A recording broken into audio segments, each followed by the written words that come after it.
Good morning and good evening, everybody. My name is Kyan Williamson, SVP of Investor Relations and Corporate Communications at Telix, and it's my pleasure to welcome you today to our H1 2026 interim results presentation and call. You'll have seen our documents lodged on the ASX earlier this morning. Next slide, please. Today on our call, we'll be joined by Dr. Christian Behrenbruch, Managing Director and Group CEO, Darren Smith, our Group Chief Financial Officer, Kevin Richardson, CEO of the Telix Precision Medicine business, and Dr. David Cade, Chief Medical Officer. Following prepared remarks, we will open up the call to Q&A, starting with calls on the conference line. If we don't get to your questions during the call, we will respond to you after the call is finished. Just move to the next slide, please. Brief notice that please note that today's presentation includes forward-looking statements, including within the meaning of the US Private Securities Litigation Reform Act of 1995, that relate to, among other things, anticipated future events, financial performance, plans, strategies, and business developments. These forward-looking statements are based on current information, assumption, and expectations of future events that are subject to change and involve risks and uncertainties that may cause the actual results to differ materially from those contained in forward-looking statements. These and other risks are described in our filings with the ASX and SEC, including our half-year and annual reports. You are cautioned not to rely on these forward-looking statements, which are made only as of today's date, and the company disclaims any obligation to update such statements. Please refer to the disclaimer slide included in the presentation accompanying this webcast for further information. With that, I'd now like to hand over to Chris.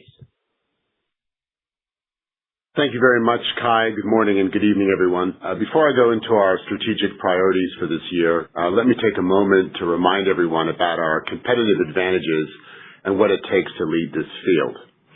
We are a pure-play radiopharmaceutical firm, and our strength is based on 5 core pillars of activity. Firstly, our therapeutic pipeline is highly differentiated and built around significant unmet medical need. We're advancing innovative therapies in areas that have seen little to no innovation for decades, with either first-in-class or best-in-class candidates. Our portfolio is diversified with multiple shots on goal, further de-risking commercial success. We've also built in-house R&D capabilities that enable us to develop and optimize both targeting agents and their radioisotope payload, tailored to the specific biology of each disease. As we've said many times before, we are agnostic to the targeting agent and radioisotope. We let science guide these decisions. We are not wed to a narrative around a specific platform or approach. Earlier this year, we announced a collaboration with Regeneron that combines our expertise in radiopharma with Regeneron's leadership in biologics and antibody engineering. This highly complementary partnership positions us to accelerate the development of next-generation candidates and really puts us in a good place to lead in the therapeutic space in the future. Our precision medicine business is our third core pillar that's generating close to $1 billion in revenue and enables us to reinvest this significant capital into the business to continue this growth trajectory. The precision medicine business has enabled us to establish a presence across global markets where we continue to strengthen and guide our clinical activity. We've built a specialist commercial organization, a team that represents some of the strongest talent in the industry, and is our fourth core pillar in differentiating us from competition. We've invested and continue to invest in our manufacturing and supply chain capabilities. The RLS transaction last year has significantly strengthened our control over the entire value chain, from production and quality assurance to the final dose delivery. It's brought us closer to the customer, enabled us to meet growing demand, and positioned us well to deliver therapeutic solutions down the road. Earlier this year, we shared 3 areas of focus, and I wanted to show the progress we're making against them. On the commercial front, we delivered approximately $390 million in precision medicine sales, up 27% year-on-year. This is driven by the successful launch of Gozellix and continued growth of Illuccix. We are now tracking towards the upper end of our guidance, very close to $1 billion in revenue. On the regulatory front, we've completed the submissions for Pixclara and Pixlumi in both the US and Europe, with a PDUFA date now assigned in the US of the 11th of September. In terms of Zircaix, we received a corrected complete response letter from the FDA, and the resubmission process is tracking against agreed timelines with the agency. We're putting the final touches on the package and ensuring that the resubmission fully addresses all outstanding items before filing, particularly third-party manufacturing deficiencies, and this, of course, remains one of our top priorities for the year. On the therapeutics front, we've advanced 3 phase 3 candidates with full alignment with the FDA on Part 2 for TLX591, our prostate cancer therapeutic, and started dosing patients for the other programs, and David will go into this in more detail later in the presentation. The bypass biopsy phase 3 study is close to completing the targeted enrollment. The study has the potential to significantly increase the market and change the treatment paradigm in prostate cancer, and Kevin will share more on this game-changing program later in the presentation. Next slide, please. This slide illustrates our growth since 2024. As you can see, we've continued to develop the business, doubling the revenue since the first half of 2024, and delivered approximately 22% year-on-year growth, really eclipsing the growth of peer firms and recent financial results. We've demonstrated market leadership with 2 approved and reimbursed products, strong market penetration, and continued commercial execution. This really shows that our strategy works. The strategic transactions and R&D investments we've made are starting to pay off.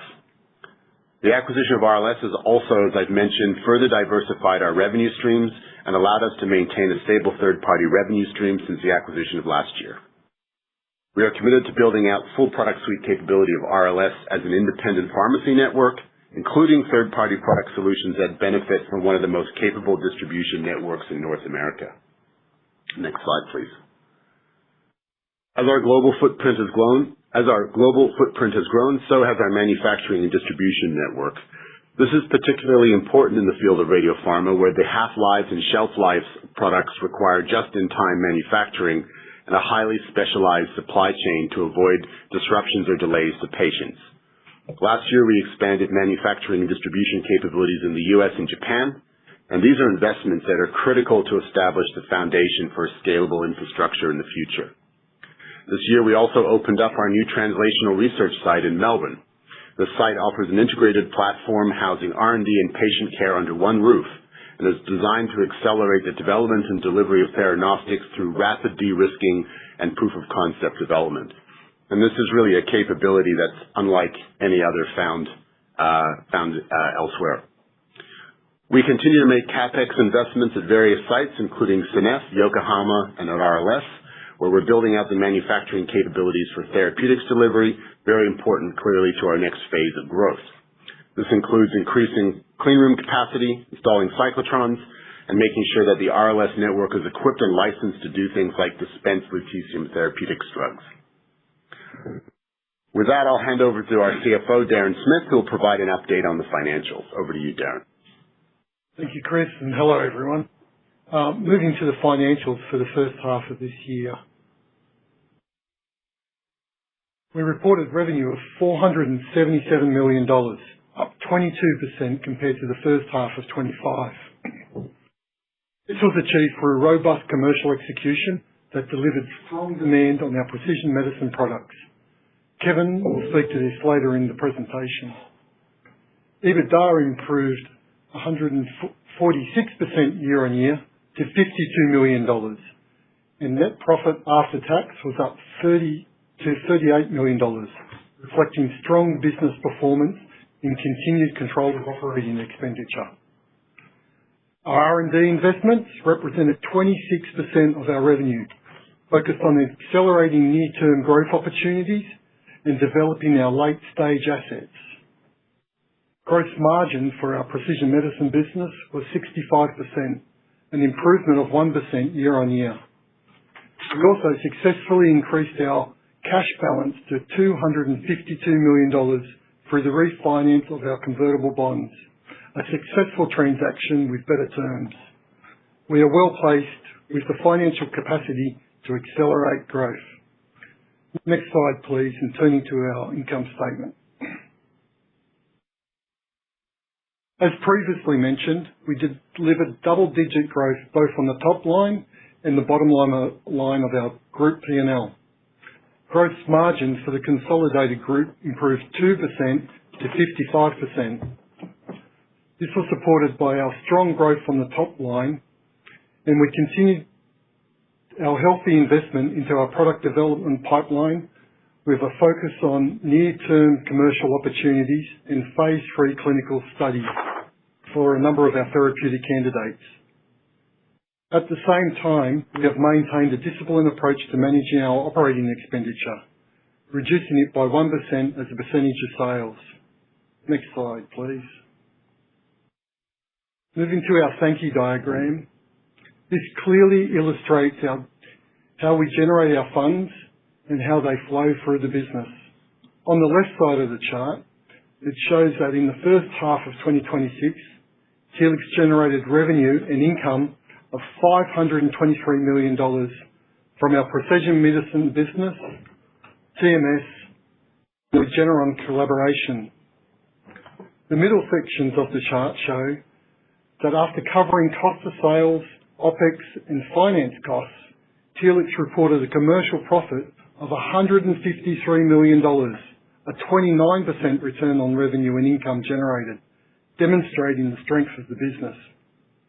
I want to reiterate that we have a highly profitable business with strong cash generating capabilities, but as we have said many times, rather than maximising near-term earnings, we are reinvesting capital into growth opportunities that will drive long-term shareholder value.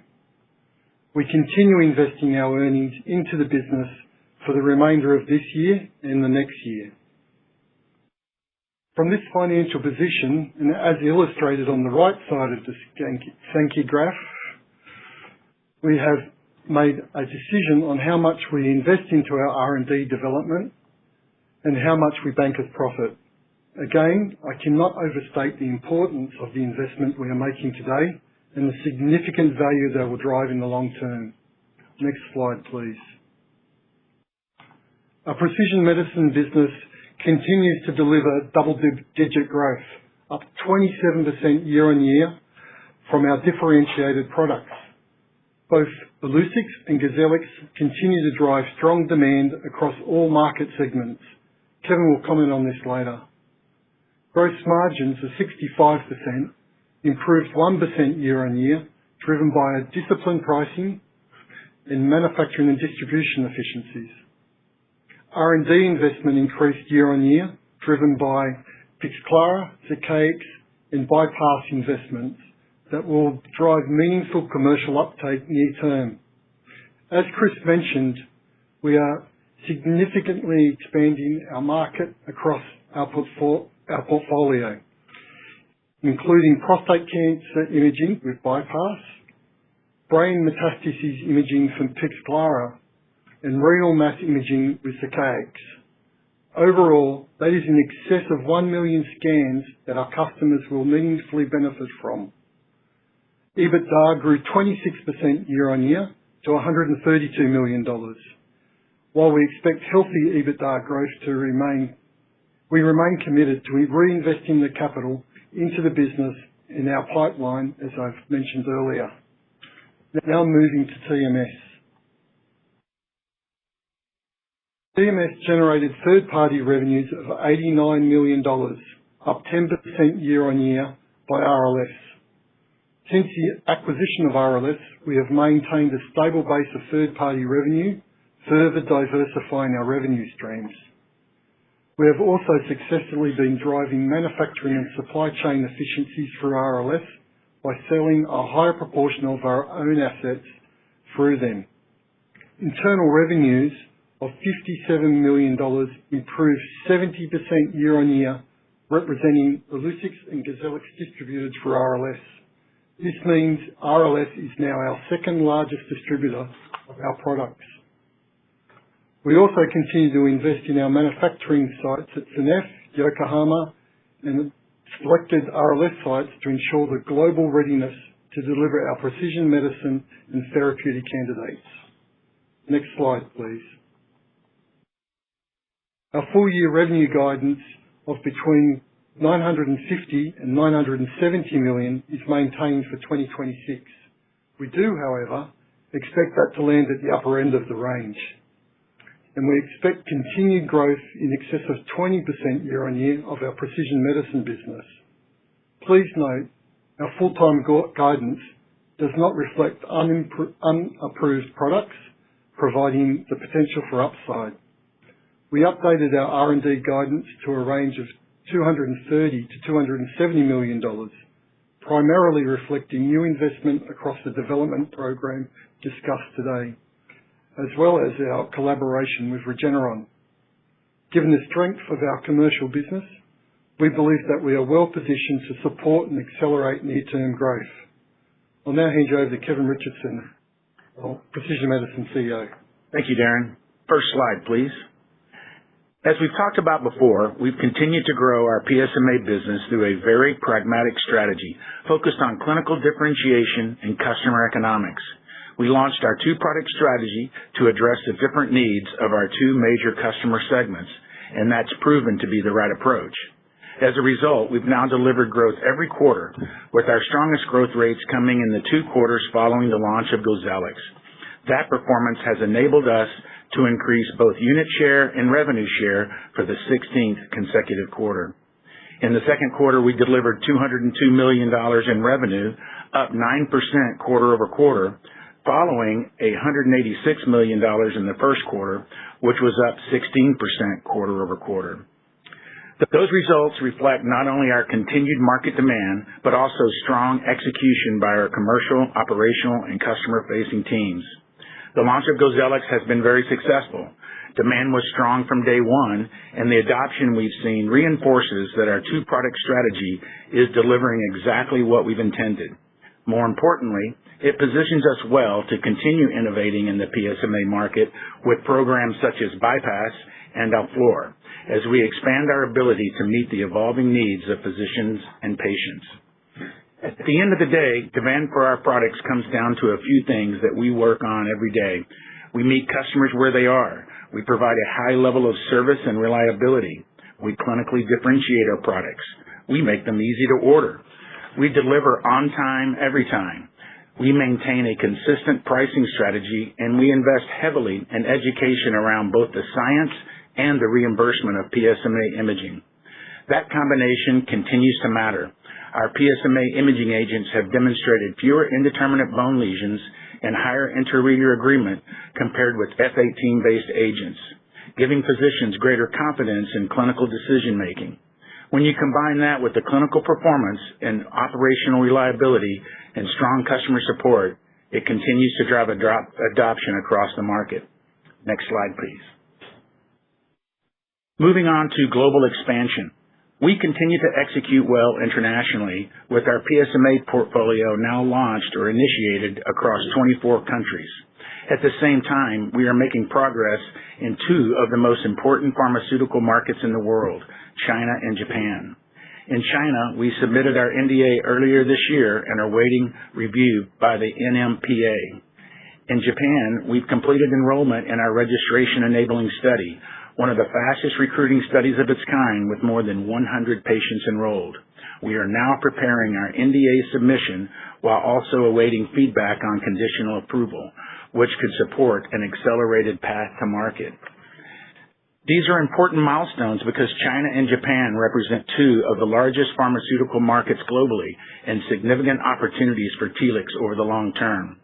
More broadly, our international expansion strategy is about much more than near-term diagnostic revenue.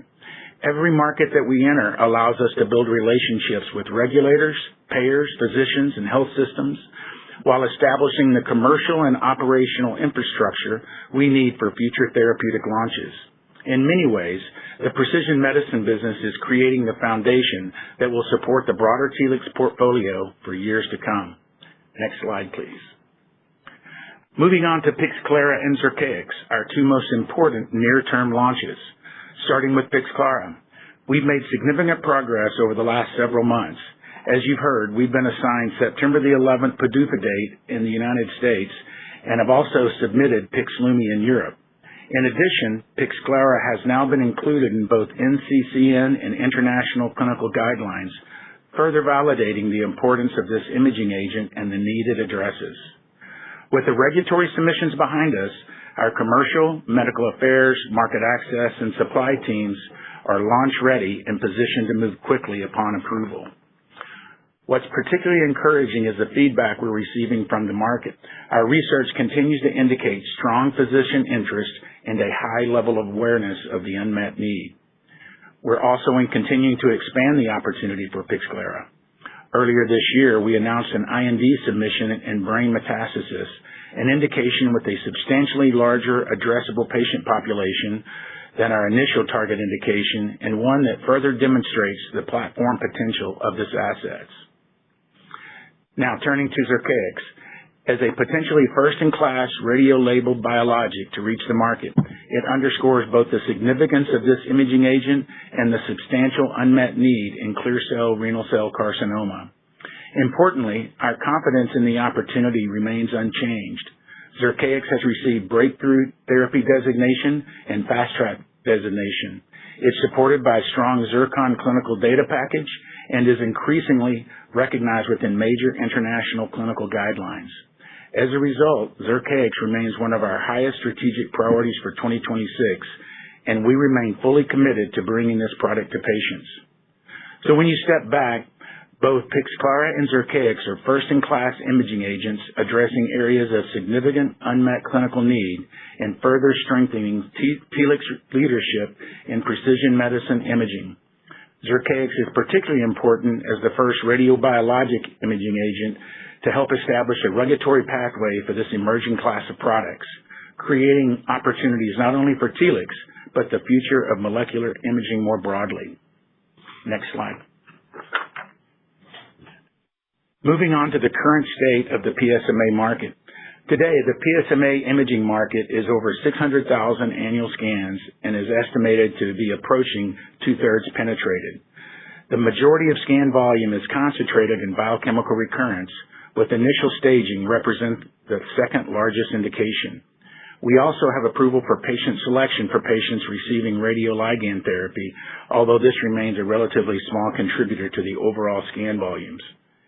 And we've discussed previously, there are opportunities to continue expanding utilization through guideline updates, increased physician adoption, and additional clinical evidence, and treatment response or monitoring indications. However, those opportunities are largely incremental and not expected to fundamentally change the size of the market. So while we continue to see growth in market expansion, the current PSMA market remains primarily driven by biochemical recurrence and staging, which together account for the majority of scans performed today. Next slide, please. Moving on to bypass. Bypass has the potential to fundamentally change where PSMA imaging is used in the prostate cancer journey. Today, most PSMA imaging is performed at initial staging following biochemical recurrence. Bypass could move PSMA imaging to diagnosis, bringing it to the very beginning of prostate cancer diagnosis, which has the largest patient population.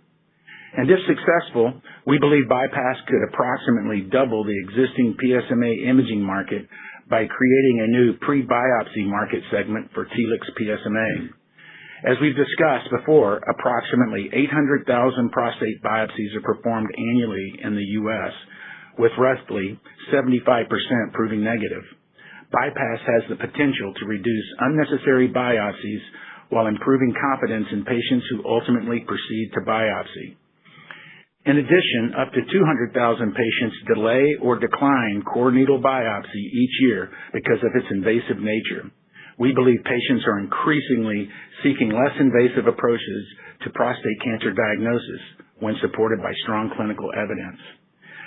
But importantly, our confidence in bypass is supported by primary and primary 2 studies, which demonstrated that PSMA PET combined with MRI improved prostate cancer detection and showed the potential to reduce unnecessary biopsies.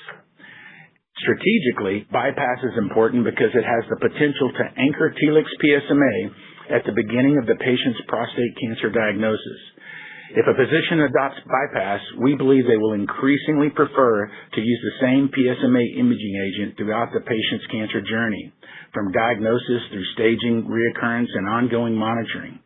Consistency of imaging and interpretation becomes increasingly important as the patients move through the continuum of cancer care.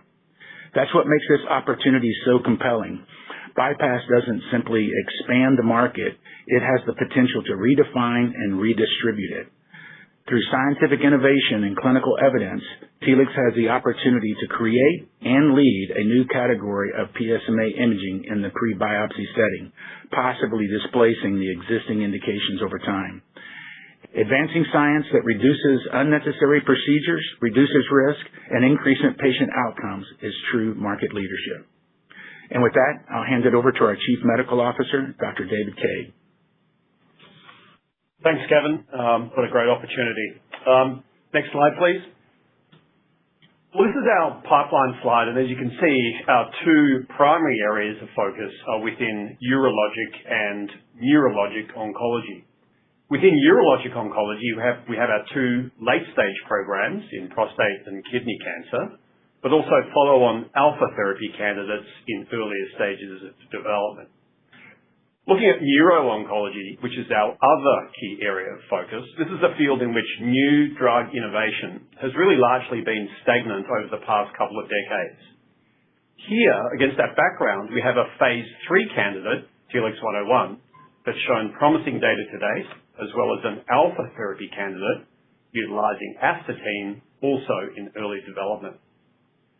Within our other tumours domain, we're exploring different targets, including our TLX400 candidate, targeting fibroblast activation protein, or FAP, that's expressed within the tumour microenvironment across a very broad range of tumours, and therefore this asset has pan-cancer potential.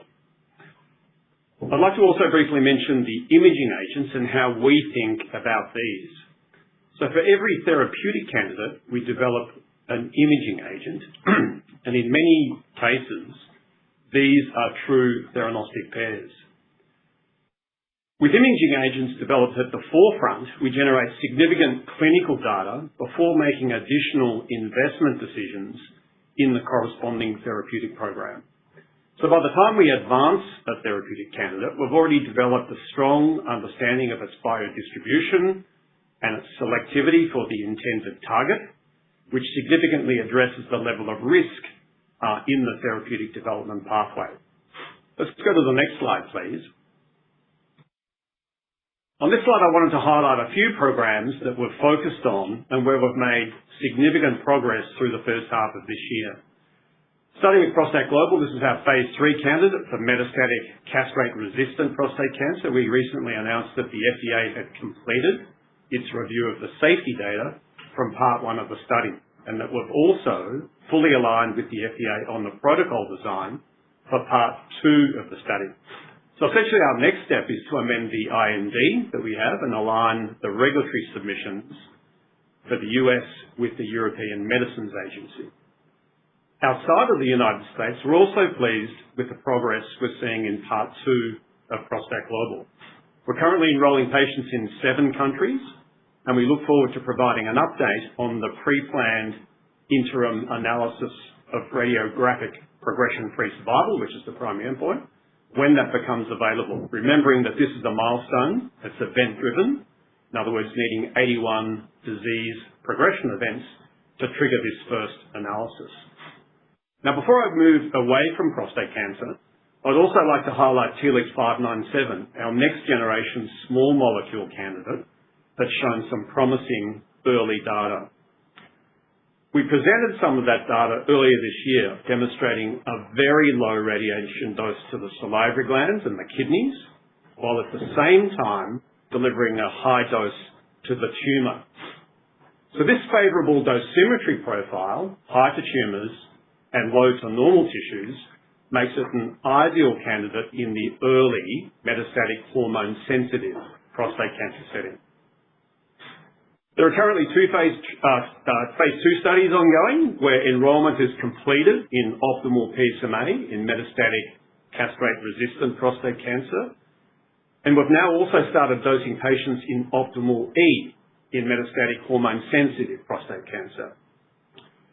We're also advancing TLX90 in a phase 1 study for the palliation of bone pain from skeletal metastases that occurs in patients with very advanced disease.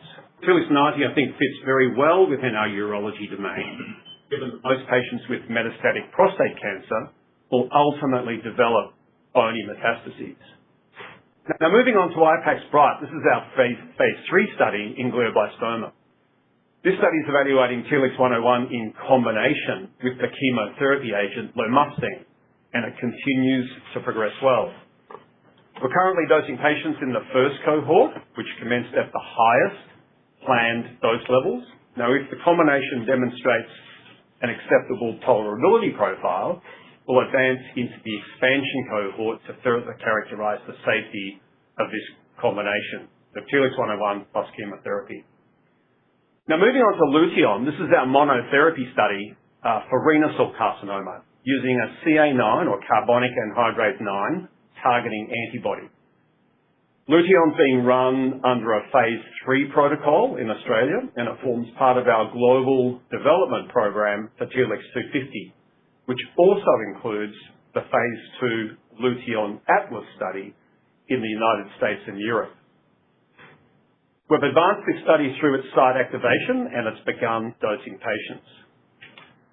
And lastly, I wanted to highlight the collaboration we entered into earlier this year with Regeneron. Now, this partnership builds on our well-established expertise across radiopharmaceutical development, and it reflects our shared commitment to advance the next generation of candidates with a focus on alpha therapies.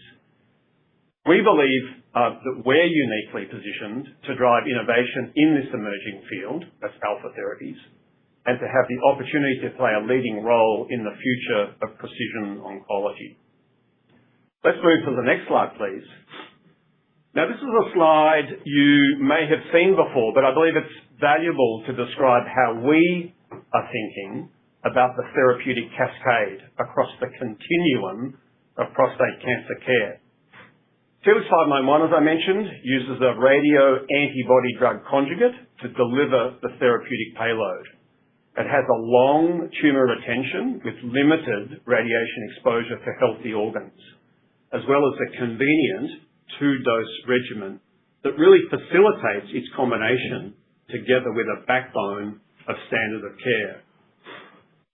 This candidate is well suited for the first-line and second-line metastatic castrate-resistant prostate cancer setting, which is a more advanced disease state that may benefit from a therapy with a more convenient dosing regimen that better enables it to be layered on top of the ongoing use of a standard of care backbone of therapy. Now, moving to Telix 597, our small molecule candidate.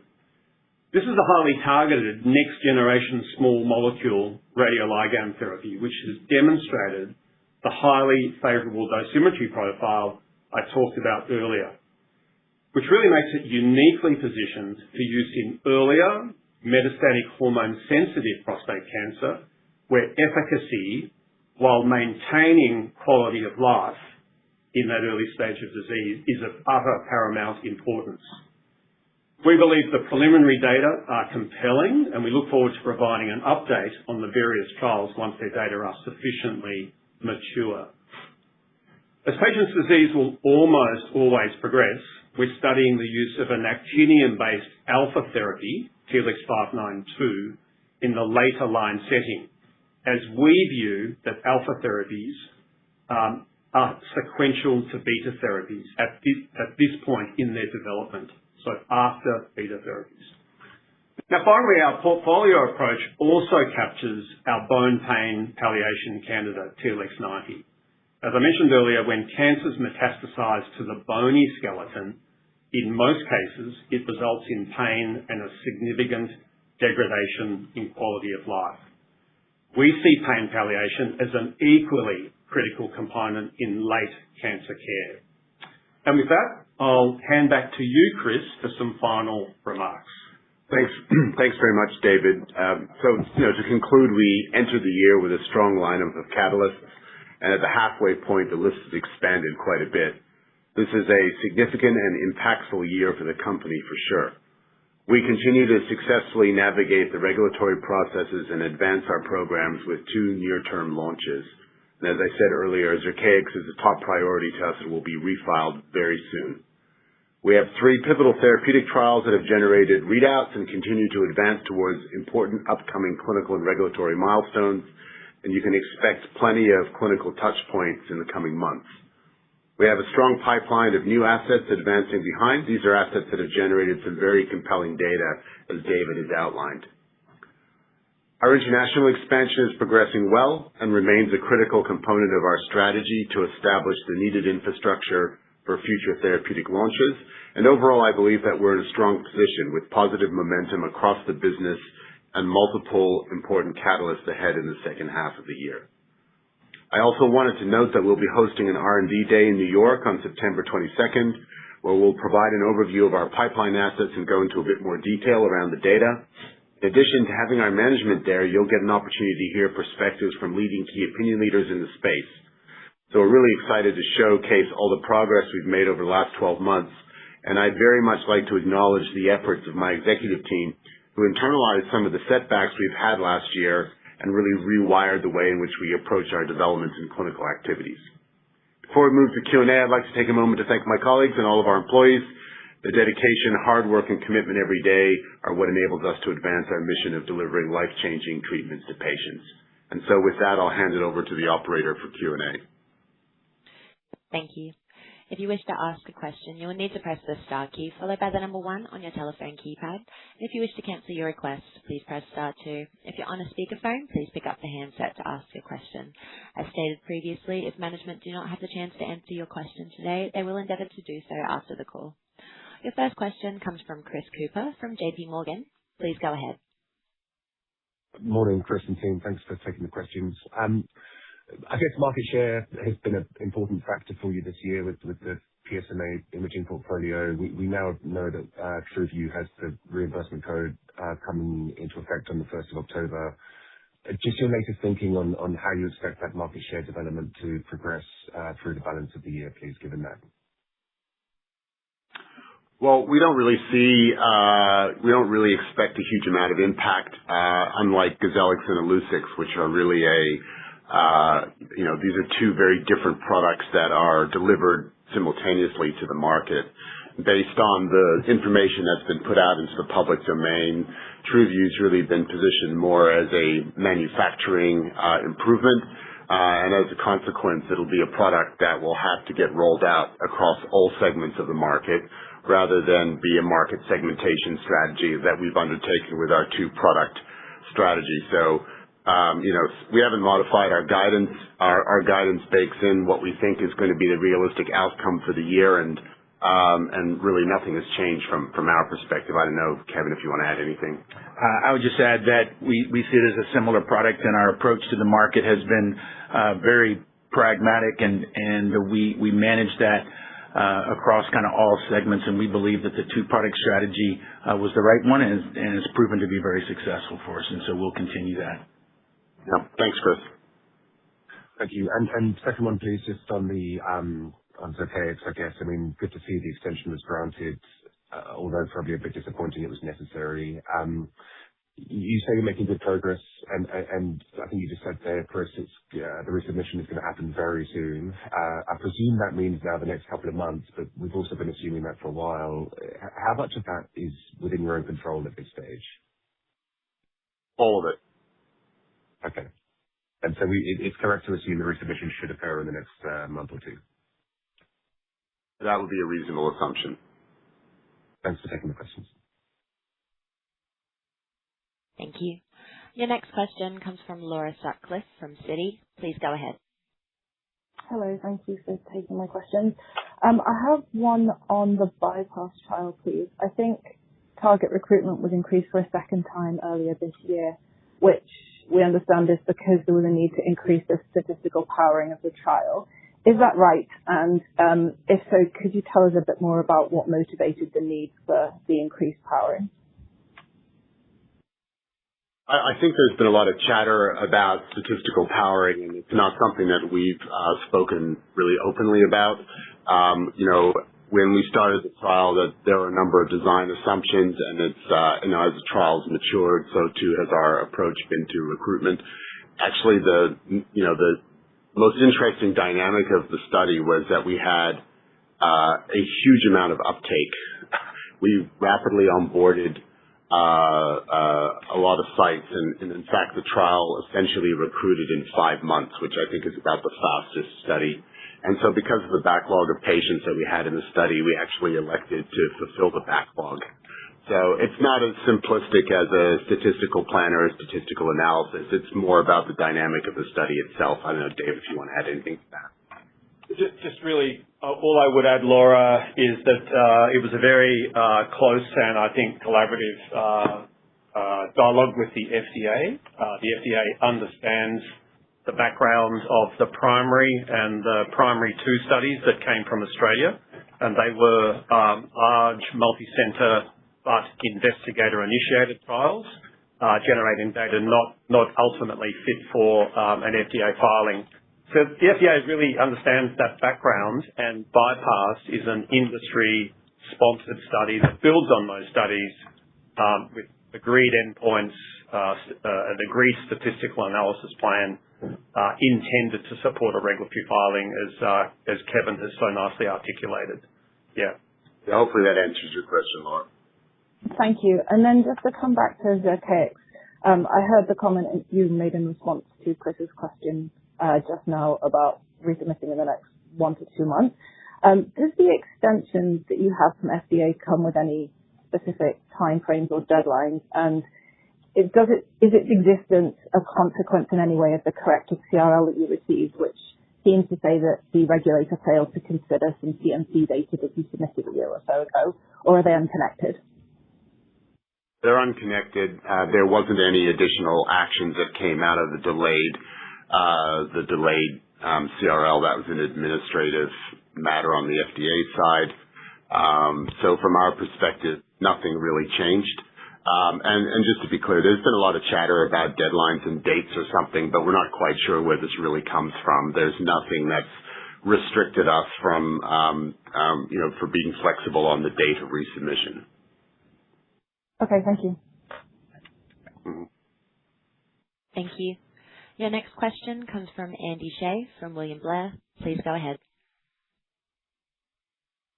Thanks for taking our questions, and congratulations on continued solid commercial execution. 2 macro questions, if you don't mind. One, maybe against the backdrop of your comment on being modality agnostic and the Regeneron collaboration.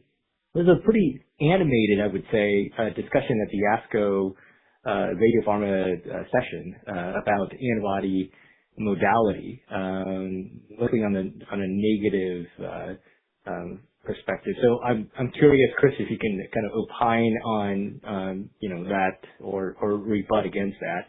Secondarily, Lantheus is I guess in the process of being merged with Curium, and I'm curious, just against that backdrop, do you see a difference in terms of your strategy, or kind of continue, everything as planned? Thank you. I think for the first question, data always speaks for itself, and I think that the rebuttal, since you were there at the ASCO session, you know that the rebuttal from the floor was actually pretty vibrant as well. So I think, nuclear medicine has a history of, being developed on budget-conscious academic environments where there's no ability to even consider experimenting with a biologic. And so there's a lot of prejudice there that isn't driven by data. It's really driven by capability. And I think that exists to the present day. At the end of the day, what we care about is what's the pharmacology of the drug, how does it interact with the target, how does it deliver a payload, and we obviously wouldn't be investing money into programs when we have an agnostic approach if we didn't feel that there was a merit to doing so. So I would encourage anyone that's interested in debating that further, come to our R&D day, and that would be the place certainly where we can go and do a deep dive on that, perhaps rather than an investor half-year results call. I think regarding the second question, it'll be disappointing not to have a competitor reminding us of their 2% growth compared to our 22% growth on their earnings calls. but I'm not sure that that's something that we'll miss as a comparison and contrast. It sort of mystifies us a bit why you would bother acquiring a company with such a flat growth outlook. But apparently, maybe it's a European mentality or something, I don't know. But nonetheless, we kind of see it as business as usual for us, and it'll be interesting to see what happens in the future, in the space. That's very helpful. Thanks, Chris. Thank you. Your next question comes from David Dai from UBS. Please go ahead. Great. Thanks for taking my questions. Also, congrats on the quarter. I just want a couple of questions actually on bypass study. It seems like the enrollment is going very fast. Could you just provide some early feedback from physicians' enthusiasm on the study so far, and what successful outcomes would look like for that study? I think, Dave, that's your wheelhouse. You want to pick that one up? Yeah.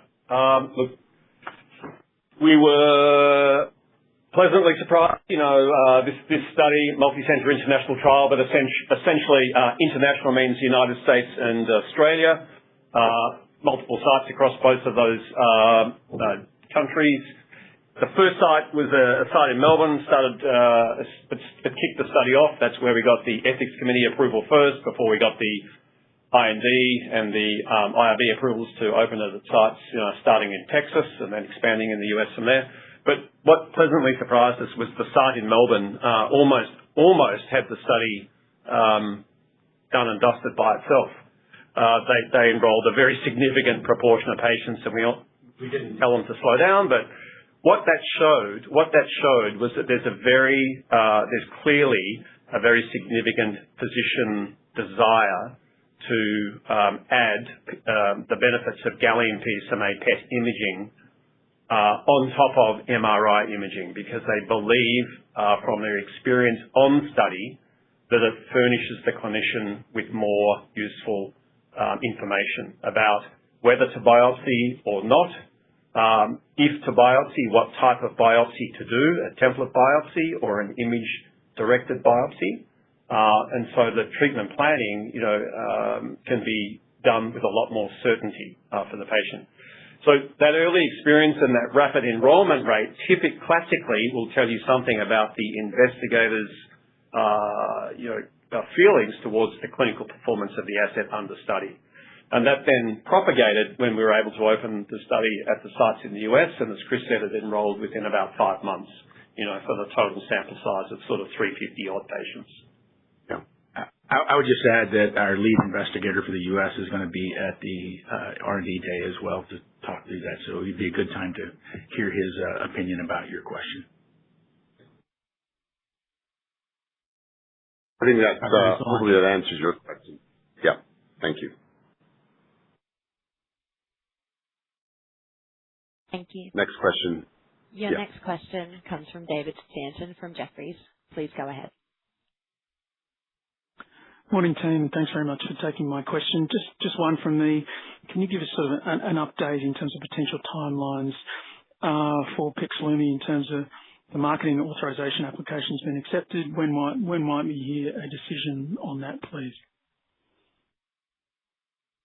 Look, we haven't really given updated timelines because there's some early review of the package that can lead to clock stops and stuff like that we haven't sort of crystallized. So I think that's more of a watch and wait at this point in time. If you follow the review timeline to the letter, from submission, it's around an 18-month process. It can go a little bit faster, a little bit slower, depending on clock stops and review times. But that's sort of the standardized approach. I don't think there's anything in our submission that's particularly controversial, and we're not expecting any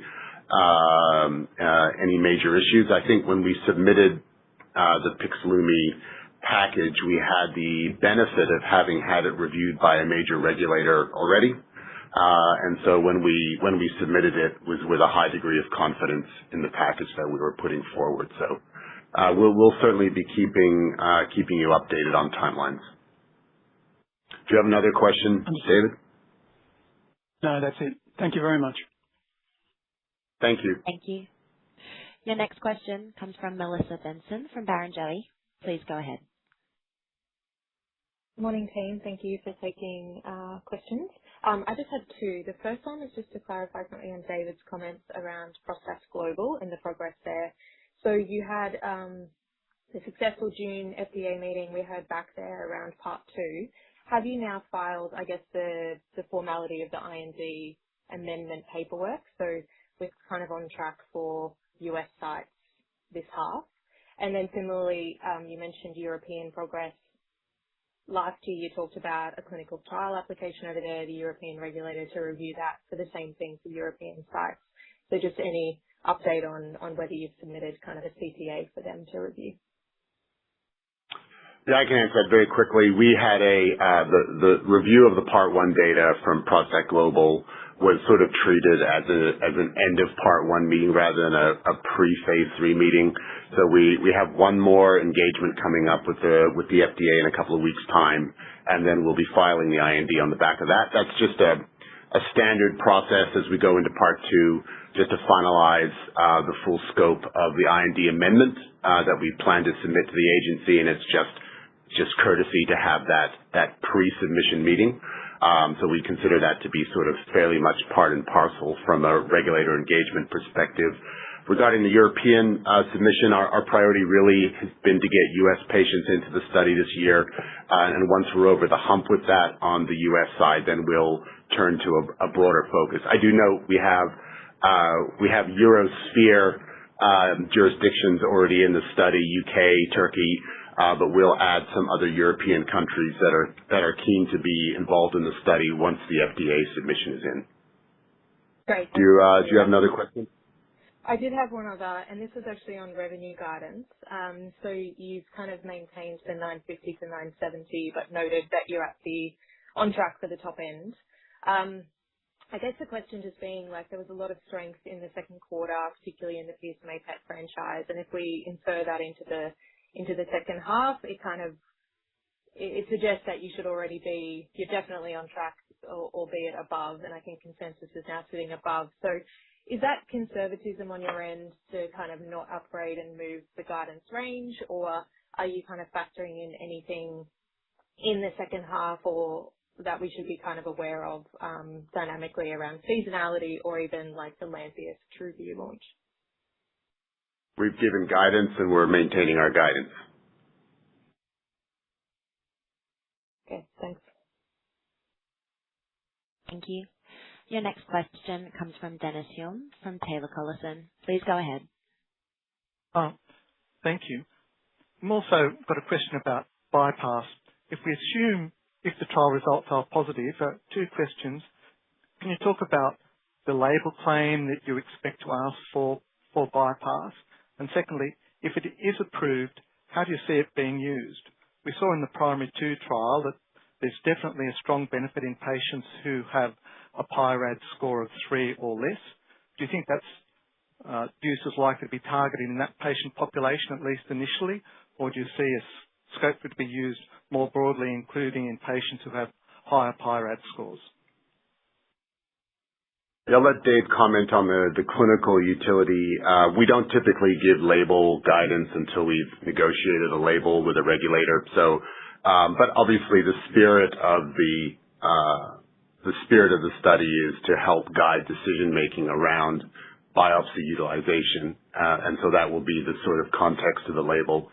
And I think there's a lot of misunderstanding. The goal of the study is really to make sure that the right patient gets a biopsy. It's not about eliminating tissue. It's not about taking away the value of pathology in cancer diagnosis, but it's really about making sure that that very large proportion of patients that do have a biopsy, the ones that aren't going to benefit from it, the ones that come back with unequivocal or negative findings, that those are the ones that are not being subjected to a fairly unpleasant and expensive procedure. And Dave, do you want to add anything in terms of the PIRADS question? Yeah, I will. Yeah, thanks, Dennis. Good question.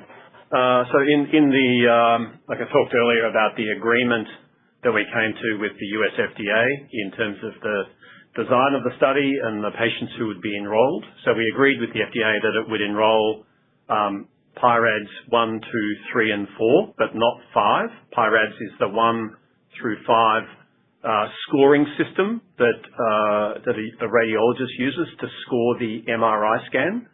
So the PIRADS-1 is not commonly seen in a 65-year-old man. A PIRADS-1 is typically a younger adult male, 20s, that has an absolutely normal prostate, and PIRADS-5 is prostate cancer. Now, what we did agree with the FDA was, even though we don't need to enroll PIRADS-5, the FDA would consider the totality of the data and would consider that it covers all of those PIRADS scores. But just at a high level, what the study is going to enable in terms of clinical implementation post-approval is the objective of halving the number of prostate biopsies that need to be done or that are required to be done, so halving the number of biopsies, while not missing patients with clinically significant prostate cancer that then need to have a biopsy done. So obviating the need for biopsy in half the population of patients that currently get biopsy.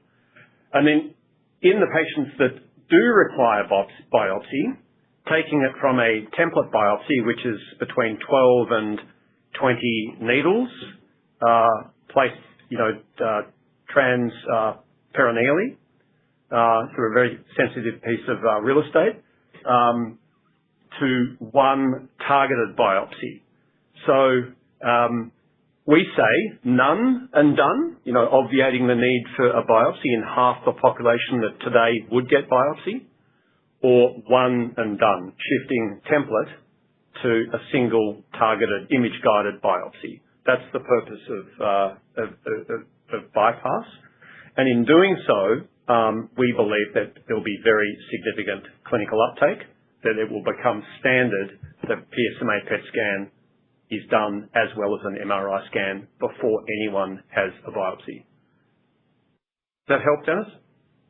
Yes, thank you. That's very helpful. And if I can ask just quickly on TLX 597, can you just talk about what you think the next step will be for 597 after the optimal PSMA and optimal E trials? Yeah, we're waiting for really the first chunk of data to read out. I mean, our priority right now from a prostate trial perspective is clearly to complete the recruitment of 591. It's our major program and our flagship program. So, we've got some data to read out from the first phase 2 trial, and we're really looking forward to reading that data out. And then once we've got that in hand, that'll be the catalyst to inform the market about what our plans are longer term for that asset. Thank you very much. That's all from me. Thank you. That does conclude our time for questions. I'll now hand back to Dr. Christian Behrenbruch for any closing remarks. Well, thank you very much, everyone. Hopefully that was a useful update, and again, a very strong quarter from a commercial perspective and lots of great clinical outcomes. We look forward to seeing you at the R&D Day in New York in a few weeks' time. And as for this call, I'll leave it there and wish you all a good day. Thank you.